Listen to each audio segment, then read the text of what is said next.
Magandang umaga mga ka-riders.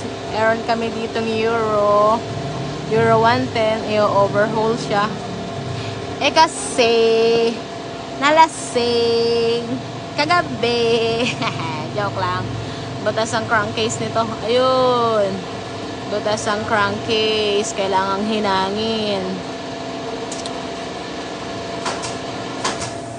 Hindi naman tayo pwedeng maghinang hanggat hindi aalisin tong mga laman loob nito. Kaya kailangan talagang i-overhaul.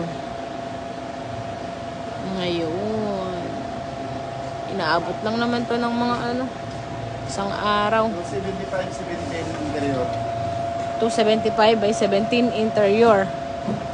Ayun, narinig nyo. Wala talaga kaming balot.